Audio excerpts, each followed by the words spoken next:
All right, hello and welcome back. Today we're going to begin part 3 of our reading.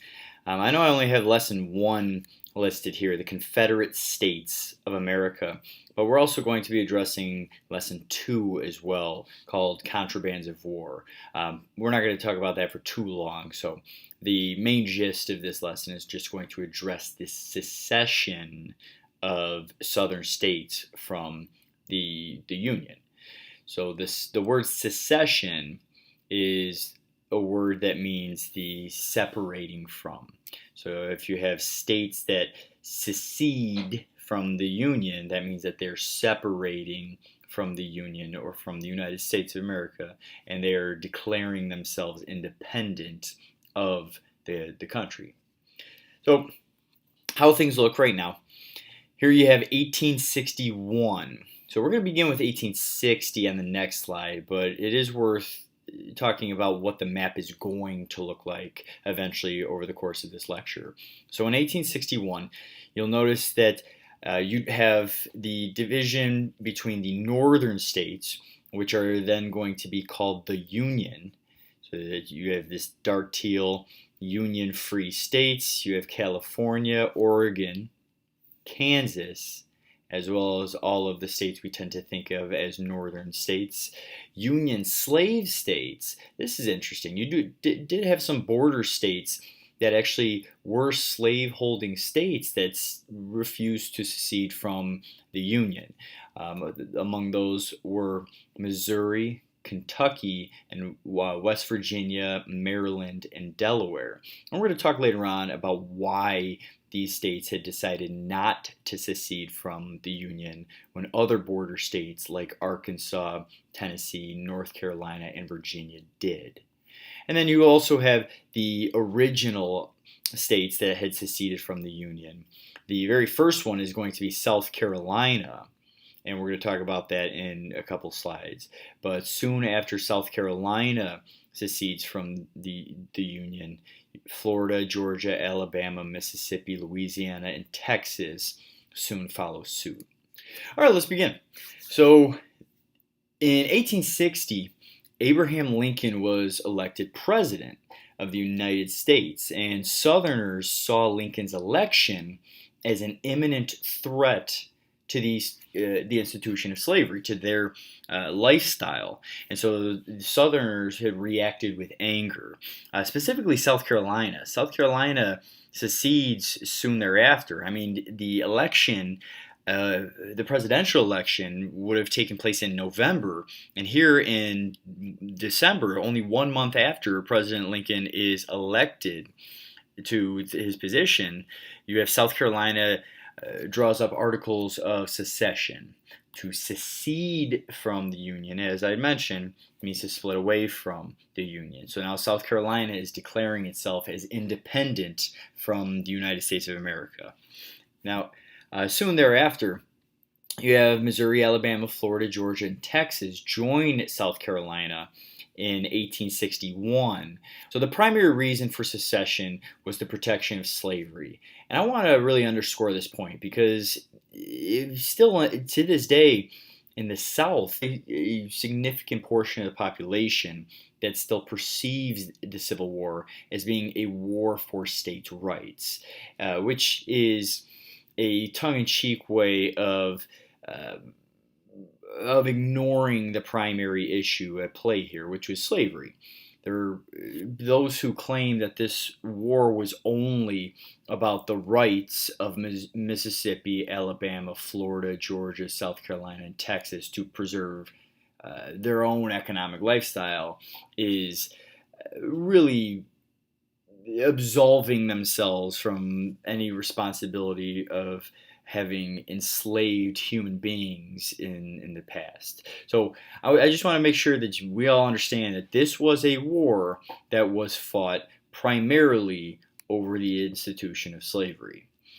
Now the states in the Middle South, so these are states that are known as the Deep South, and you can see that from this map they are further south than the Middle South, or the Middle Southern states.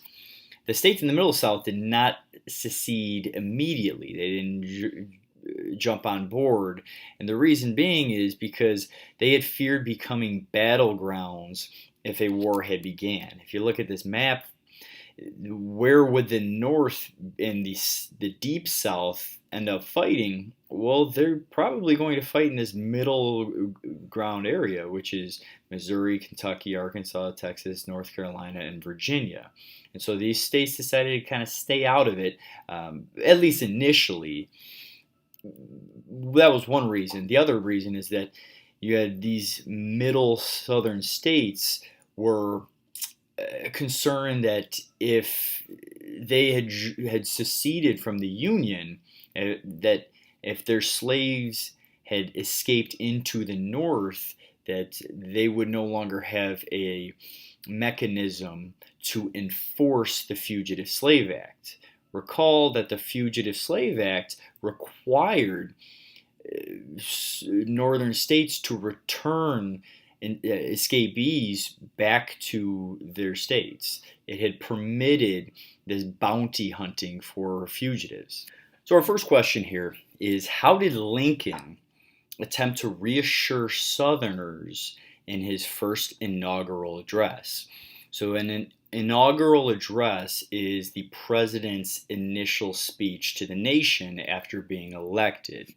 So in Lincoln's first inaugural address, because remember, Lincoln was elected twice, but in his first inaugural address, he actually speaks directly to these southern states.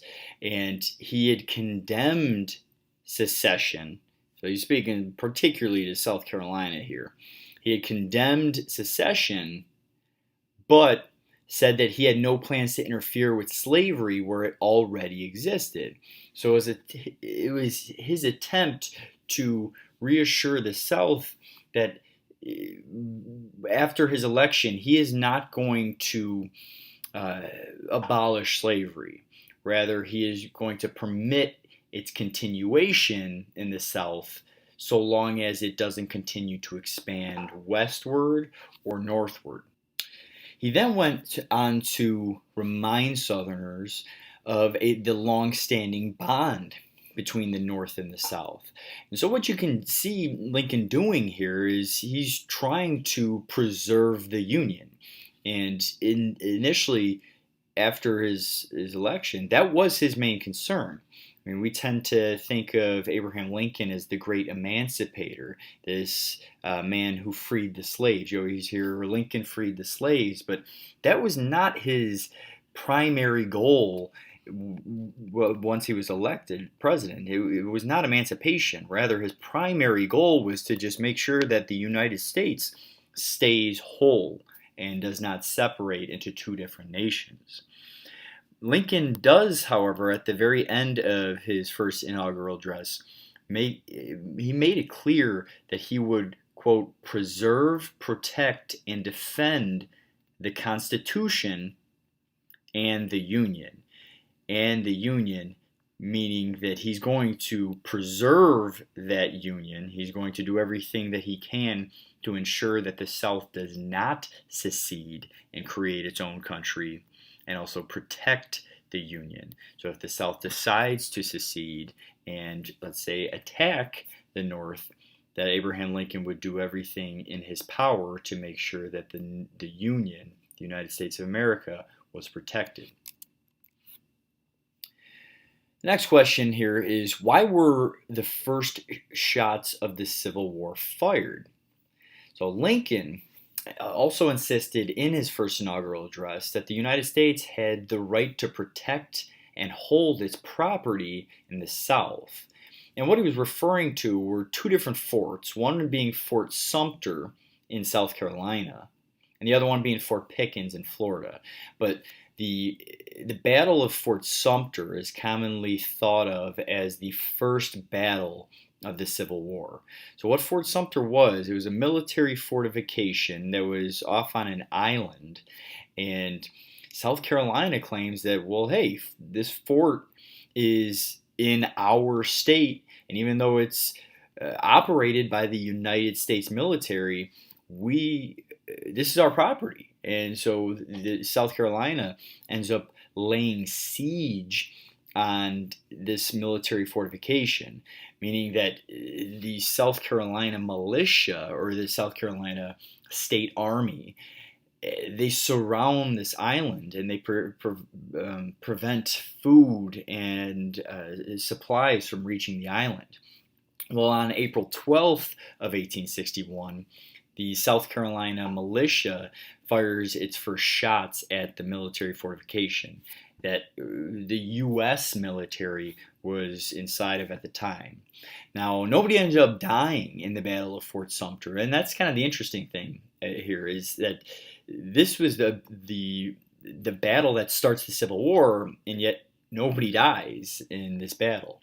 But soon after the war had begun, so one day after, actually, the battle only lasts 2 days. One day after this battle begins, the general that was in charge of the U.S. military inside of this fortification does, in fact, surrender.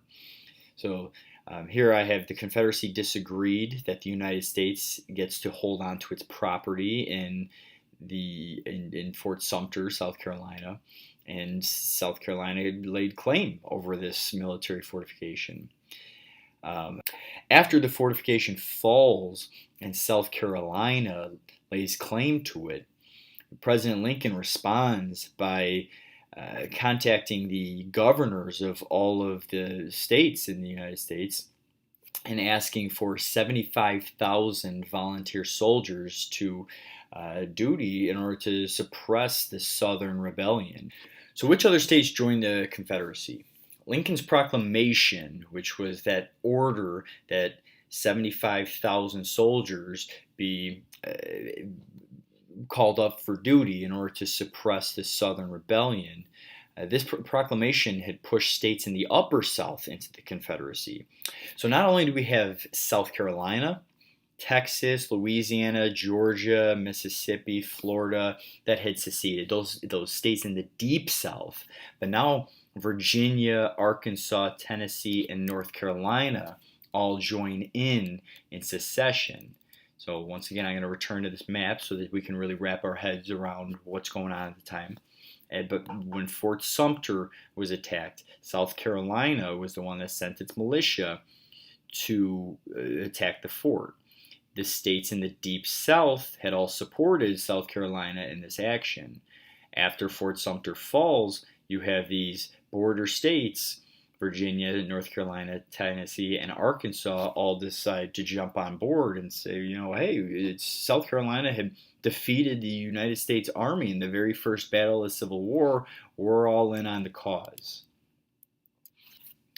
So the Union responds by sending soldiers to Maryland, Missouri, Delaware, and Kentucky in order to prevent the secession of those states as well.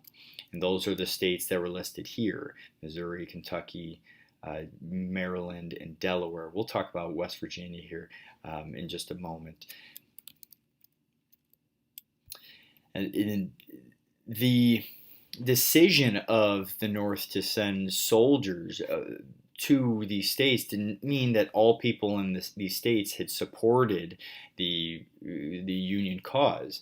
In fact, these were slave-holding states, and so there were slaveholders that now found themselves in the North, in the Union, rather than in the Confederacy. And many of these slaveholders had decided to fight for the Confederacy despite technically living in a northern Union state. I mentioned that we were going to come back to West Virginia. West Virginia is actually a really interesting case here. You had the North had occupied these counties that were in western Virginia. Western Virginia. I say Western Virginia, not West Virginia, because Virginia used to be all one state. There used to be no West Virginia, at least at the start of the Civil War. But West Virginians, those who lived in counties in West Virginia, I should say, they did not hold slaves. The slavery in this western part of Virginia was not nearly as common as slavery in the eastern and central part of Virginia. And so those who were living in counties in western Virginia decided to split from Virginia altogether and join with the North as the brand new state of West Virginia. Virginia decided to join the cause of the South. So now that the stage is set for the Civil War, we are now in the midst of the Civil War. I wanted to talk really quick about contrabands of war. Contrabands of war refers to fugitives that had escaped slavery and traveled north to join in the Union cause. So in May of 1861, 1 month after the fall of Fort Sumter, the Union faces this dilemma. There was a general by the name of General Benjamin Butler, and he was commanding these forces in Fort Monroe in Virginia. What he was noticing was that many enslaved people were escaping their slaveholders and traveling north to this military fortification and asking for protection.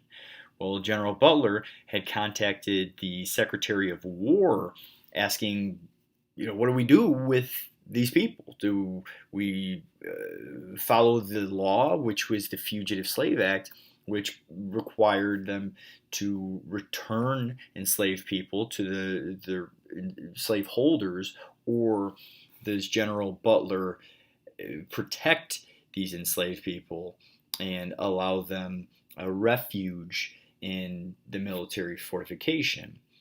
They knew, the Union that is, knew that Confederate forces were using enslaved labor to build forts. If you had the South was using enslaved labor to pick cotton in fields or to perform housework, and it would only serve to reason that they were also going to use that very same slave labor to build military fortifications in the South. So the Union decides not to return these fugitives, and they had enlisted the help of these fugitives to serve in the Union Army. So escapees initially were not paid by the U.S. military for their labor until September. Remember, we're talking May. So for several months, escapees were not paid for their labor. And if you're not paid for your labor, is that not just slavery if you're being forced to work without being paid?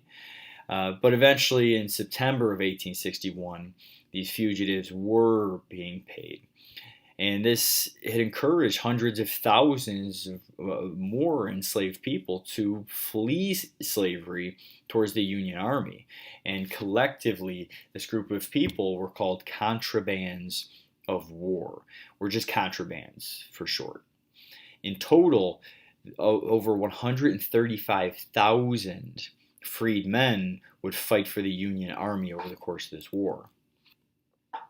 So why didn't Lincoln make emancipation a central goal at the beginning of the war? Because Lincoln, in his inaugural speech, he said that he would not interfere with slavery where it already existed. The primary concern, as I mentioned before, was preserving the Union, not necessarily freeing slaves. What's weird is that in 1861 there was a military commander in Missouri who had issued a proclamation emancipating all of the slaves in Missouri, and Lincoln canceled the order. Lincoln had voided that general's command and essentially re-enslaved the people of Missouri. So the fear there by Abraham Lincoln, and the reason why he decided to do this, was that he feared that the proclamation from this general was going to alienate Union supporters in states that still allowed slavery. Because remember, you have Missouri, Kentucky, West Virginia, Maryland, and Delaware were slaveholding states that had joined the Union. And if you had this general in Missouri suddenly freeing all of the enslaved people in the states, Lincoln feared that this was going to drive slaveholders or even Confederate supporters from these slaveholding states, them into the arms of the South. So Lincoln's position would evolve with time. Even though this was his initial stance on the issue of emancipation, his views will eventually become one that um, support or sympathize with the cause of emancipation for emancipation's sake. So, how did enslaved people make emancipation the central issue of the Civil War? Well, escapees spurred Congress to create policies that prohibited reenslavement of fugitives because you have all this flood of people that are coming north, and Congress now suddenly has to decide what to do with all of these contrabands. And Congress decided to protect them and not send these formerly enslaved people back to the slaveholders of the South. And therefore, these policies undercut that Fugitive Slave Act. By 1862, most Republicans accepted the idea of military force to emancipate enslaved people. This used to be a radical idea, something that only fringe supporters on the Republican side would have supported. However, there was this gradual realization that the Confederacy depended on forced labor of 4 million enslaved people. And if the North could somehow undermine the foundation of the South, then it would be a military advantage to the North. So Lincoln came to agree with this position over time. All right, that's all I got for you today. Hope you learned something, and I'll see you next time.